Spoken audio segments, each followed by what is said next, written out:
look that I'll be showing you how to recreate. It was super easy. Even if you're not comfortable with blending eyeshadow, you can always just go in with a neutral color in your crease and then just add glitter on top. Also, if you like makeup tutorials, make sure you like, subscribe, and turn on post notifications. I post a lot. Before I do my eyeshadow, I always go in with this concealer by Anastasia. It's in shade 2.5, and I go in with my MAC 242 SE brush. And this is just like a concealer brush.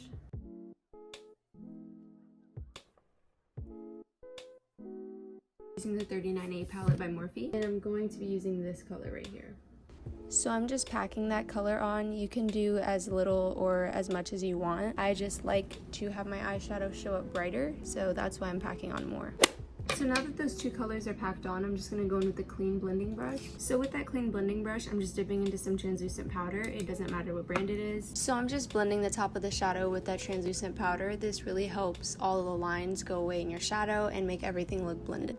So now I'm going to use a pencil brush so I can really get into one spot instead of putting eyeshadow all over the crease. So I'm going to be going in with this color right here. And I'm just going to add this on the outer part of the shadow. So once you pack it on at the bottom of your crease, you're going to want to start packing it in very lightly. So now I'm going to go back in with that first color that I used and just start blending that same color that I first used into the other one so it doesn't look like there's a harsh line. So now these colors are really starting to blend in together and it doesn't look like they're two separate colors. So if you're going for a more natural look, you don't have to pack on the colors as much, but for me, I like color, so I'm just gonna add more of that first shade that I used and really pack it onto the front of my eye so that it's super vibrant. So now I'm going to go in with my concealer again. So when cutting your crease, if you really want to make it to where it's super sharp, you're going to want to put some of the product on the lid of whatever you're using and dip your brush in. And this will coat it very lightly, which is good because you don't want to use too much product because concealer can get everywhere and ruin the look. And it'll sharpen the brush so it's easier to cut the crease. So I'm going to do a halo eye. So I'm just going to lightly press on my eye with the brush, and if you don't feel confident, you can always just put a little bit of the concealer on your eye and then just look up and it'll stamp where exactly you need to use it. So now that I've put the concealer on, I'm gonna go in with this shade to pack on top of that concealer. I'm just gonna apply that on top of the concealer. It is gonna look like everything is not blended again. So you're gonna wanna go back in with your two colors and lightly blend them on to that area, but not with too much product because you don't wanna mess up the blend and you don't wanna mess up that concealer.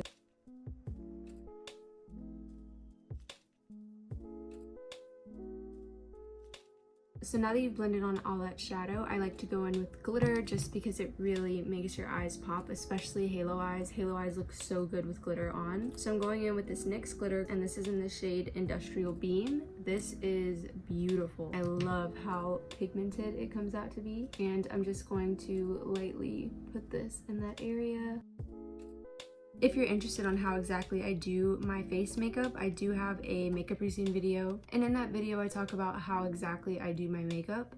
So I'm going in with my foundation. I use the Too Faced Born This Way foundation. I love it so much. It's so natural. And I always switch up my routine so it's not always the same. So now I'm going in with my Hourglass foundation, and I do use this as a concealer sometimes. And most of the time I do go in with an actual concealer after this. I don't think I am today just because I like the way my skin looks today. So I'm just gonna blend that in. I'm just going to add powder.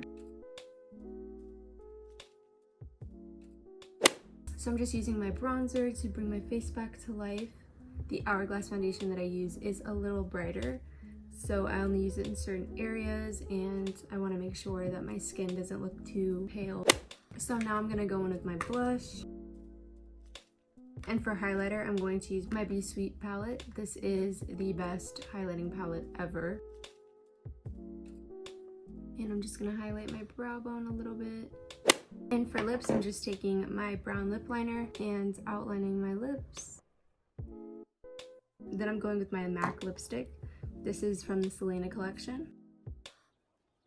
Then I'm just going to put a gloss over that. I've actually never done a Thanksgiving look, but I am definitely wearing this year. I love the gold. I love the lip color. I typically always go for this shade just because it's so beautiful. I love a rosy nude colored lipstick and gloss. That's literally like the best thing. And then a nice highlight, really easy to recreate. Make sure you like, subscribe, and turn on post notifications. And if you have friends or family that don't know what makeup look they want to wear to Thanksgiving, you can send this video to them, then they'll know.